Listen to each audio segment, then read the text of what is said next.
Մինչ բարձրաստիճան պաշտոնյաներն աշխատանքի կարևորության մասին դիֆերանտներ են զոնում, անգամ վիճակագրական 4 թվերն են փաստում ամենատարբեր խնդիրների մասին՝ աշխատավարձերի անհամաչափ բաշխումից մինչև գենդերային խտրականություն ու գործազրկություն։ Աշխատանքային տարիքի շուրջ 2.400.000 հայաստանցիներից գործ կամ որևէ այլ տիպի զբաղվածություն ունի մոտ 1.2 միլիոնը։ Տասնյակ հազարավոր քաղաքացիներ այս պահին էլ ակտիվորեն աշխատանք են փնտրում, բայց չեն գտնում։ Ավելի քան 1 միլիոնն ընդհանրապես աշխատաշուկայից դուրս է։ Ըստ վիճակագրական կոմիտեի ավելի քան 360.000-ը աշխատանք գտնելու հույս առհասարակ չունի։ Նրանց շարքում մեծամասնությունը կանայք են։ Եվս ավելի քան 150.000 կին չի աշխատում ընտանեկան հանգամանքներից դրդված։ Հազարավոր կանանց թույլ չեն տալիս գործի գնալ։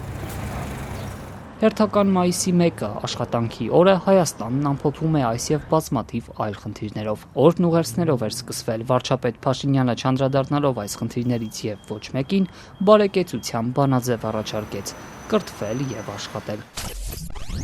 Եվ թերևս մենք պետք է ուժ ունենանք խոստովանելու, որ մենք վատ ենք ապրում մեր չիմացածի չափով եւ լավ ենք ապրում մեր իմացածի չափով։ Եվ մեր բարեկեցությունն ընդլայնելու համար մեզ պետք է փոքրացնել մեր չիմացածի ծավալը եւ ընդլայնել մեր իմացածի ծավալը։ Իսկ սա հնարավոր է աշխատանքի եւ կրթության եւ աշխատանքի ամենասերտ փոխկապակցման միջոցով։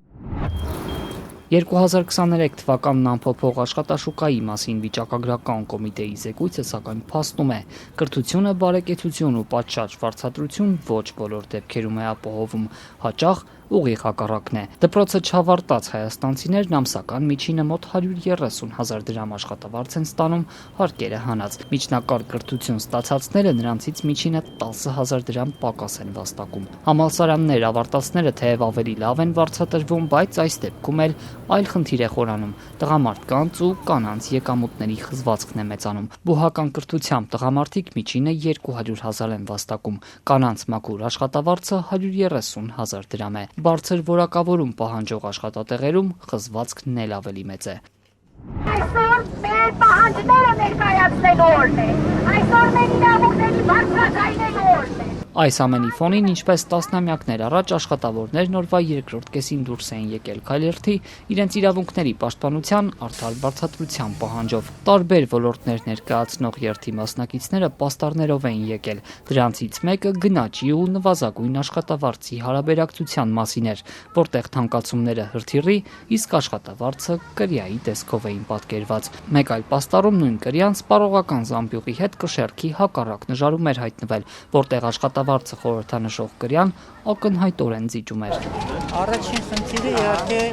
աշխատավարձերի բարձրացումն է իմ կարծիքով։ Պատշաճ աշխատավարձի մասին բոլորն են խոսում, անկախ ոլորտից ու տարիքից։ Օրինակ կրթության ոլորտում աշխատողներից մեկը բացատրում է, եթե դպրոցներում ուսուցիչների համար քայլեր ձեռնարկվում են, մյուս աշխատողների դեպքում ոչինչ չի փոխվում։ Ցավոք, վարչական աշխատակազմի աշխատավարձերը մնում են նույնը։ Աշխատանքային պայմանների բարելավման պահանջով այս տարվա գլխավոր իրադարձությունը թերևս Հայաստանի հարավում էր։ Մենք մեր կյանքի հաշվն ենք ապրում, աշխատում։ Մենակետի ֆիքս է։ Փետրվարին Քաջարանի պղնձամոլիբդենային կոմբինատի աշխատակիցներն էին ոտքի ելել, գործադուլ հայտարարել։ Երկրի ամենամեծ ընկերությունը փաստացի ավելի քան 10 օր չաշխատեց։ Ընկերությունն ի վերջո ընդառաջ քայլ արեց, բայց ցույցերի ամենաակտիվ մասնակիցներն ազատվեցին աշխատանքից։ Նրանք մինչ օրս չեն վերականգնվել իրենց հաստիքներում։ Երթի մասնակիցների շարքում նրանցից երկուսին հանդիպեցինք։ Եվ մեր պահանջը արդար է եւ լեգիտիմ։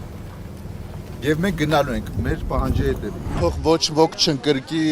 աշխատանքային խնդիրները բարձրաձայնելուց, իհարկե հնարավոր է որ նաև գործազուրկ մնան, բայց դա պետքա խոչընդոտ չհանդիսանա, որովհետև խնդիրները կարող են լուծվել միայն բարձրաձայնելուց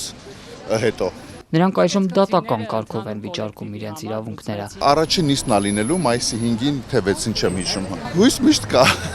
Հույս միշտ կա, ավելի շատ հավատում ենք մեր հնարավորություններին եւ մեր ռազմավարությանը, որ հանրային ճնշման ներքո